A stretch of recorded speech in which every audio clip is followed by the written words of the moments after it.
Hey everybody, Ramey here, and today what I'm going to talk about is how to put together an esports tournament. Now, the audience for this video is a school, a small club, a small organization trying to host their first small tournament.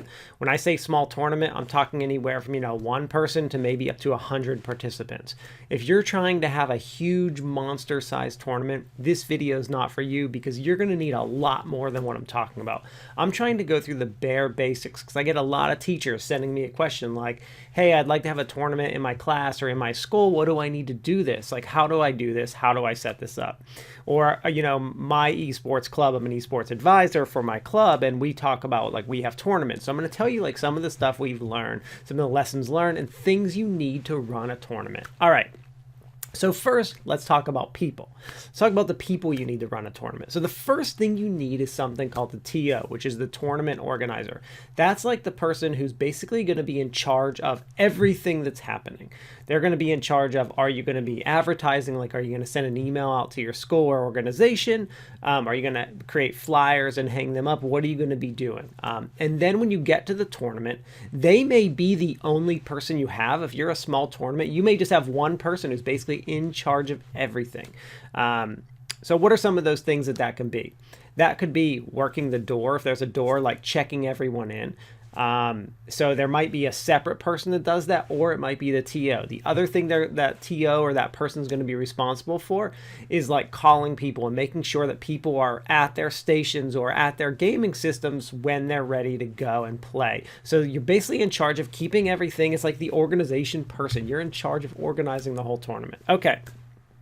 Then let's talk about, so those are some of the basic people you need. You need someone organizing, like a person in charge, and you may need someone working a door to check people in. Now there are some other things you might need people for, and let's talk about that as I go through the list of all the other things you need to set up a basic esports tournament. Another thing you need to consider is the space, the type of room that you have. Can it hold all the people that you're going to be inviting here?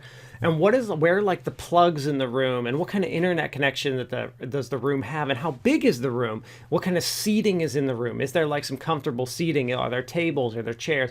What kind of setup is there? So you really need to think does this accommodate what I'm trying to do? I mean, in general, you really need a place to hold your PCs or your consoles.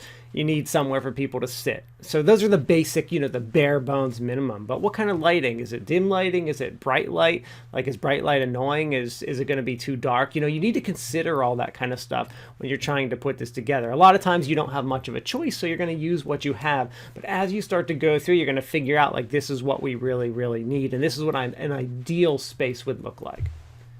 What kind of system are you going to do this tournament on, and what kind of game are you going to use? So I have some suggestions. First of all, I'm a PC user and I like PCs. The issue I run into with the PC is you're relying on an internet connection. If you're talking about a school or a club, you may not have somewhere that has really good dedicated internet service.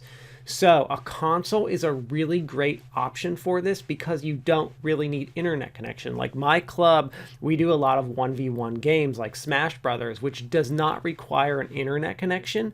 So we obviously have to have the console. You need all the tech for it. So you need the console and you need a TV for it to play.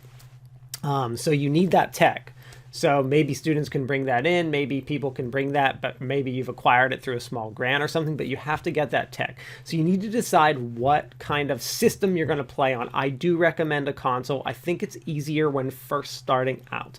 Next thing I recommend when you're choosing a game, obviously with this out goes without being said, is that it has to be appropriate for your audience.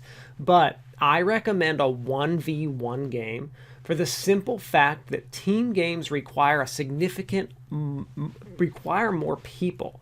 They also usually require positions and stuff, and if people aren't familiar with it, 1v1 games like we've done Super Smash Brothers is a very simple game. It's, Smash Brothers is Mario characters, and it's 1v1. So you can just have two people just go up and play. It just takes one-on-one. You can come in and play individually without having to worry about teams. Now, you can have teams with Smash Brothers, but still, the 1v1 games are much easier to run when you're first starting out. So consider that.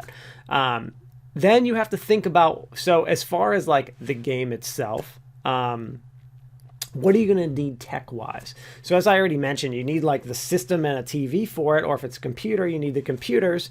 But are you going to need a projector? Like, are you going to put this up on a screen so that everyone in the room or building can see it?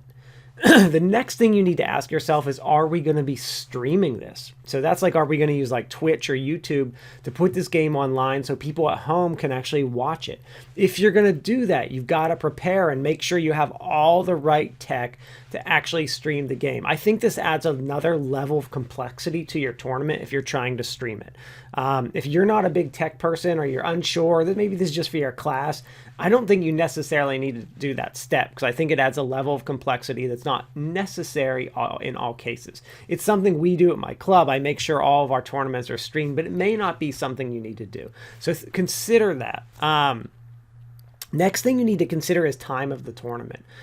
Is this going to be one standalone session, or maybe this, like in your class, you're doing like once a week and it's going to be like multiple sessions? So you need to figure that out, because these tournaments, if you have like 50 people competing in a Smash Brothers tournament, that means many hours of playing. You know, that could be anywhere from 4 to 6 hours. So you don't just plan to have like a 1-hour tournament or something like that, especially if it's not going to be multiple sessions. Make sure you plan out, like logistically, how many people are competing, how long does a game of this really last? And you can start to figure out the times of how long this is really going to take. But you need to plan well time-wise. And it's very difficult to do at first, so the thing I recommend is you see how long a game on average takes, multiply that by the number of games you have, and start to get a ballpark estimate of what kind of time you're looking at. Next thing you're going to need some kind of bracket system. So by bracket system, I mean, like, think of like the NCAA March Madness. Like, you need a real bracket.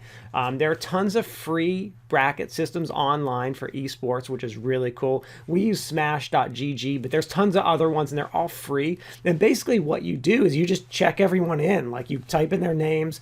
The system does everything for you. It creates the bracket, makes it all random and stuff like that. It's so easy to use. It does everything for you, and they're free. So usually when I say like there's someone checking people in at the door, what they're doing by checking them in is they're entering them into that bracket system, so that I have everyone who's going to compete and it's ready to go. And then you just go through and follow the bracket. So you also have to make sure, like, every time someone plays a game, they check in and say, hey, I won, so that you can enter it in the bracket so it's being filled out. So by the end, you have a winner.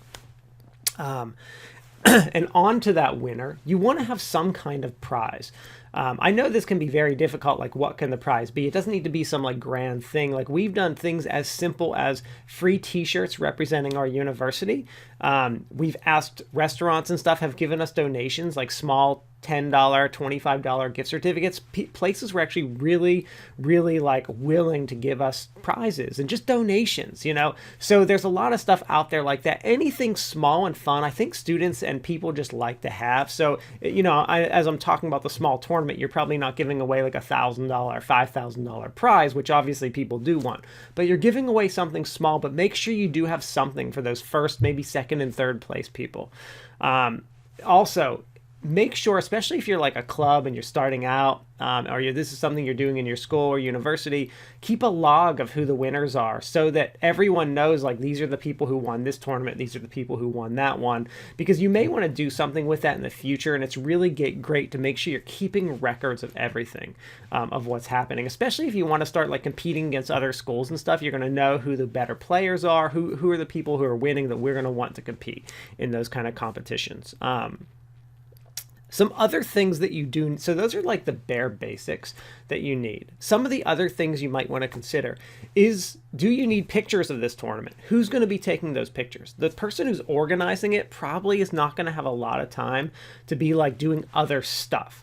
So if you're going to have someone like doing pictures, someone doing social media, you probably need a person dedicated to that, or someone who can just help out a little bit, take some pictures, maybe post some to social media, that kind of thing. But make sure you think about that, because you want pictures, because you want some good evidence. Maybe you want to send it to parents, or you want to post it on your club's Facebook page or whatever. You're going to need some pictures. Other thing that you might need to consider is tech support.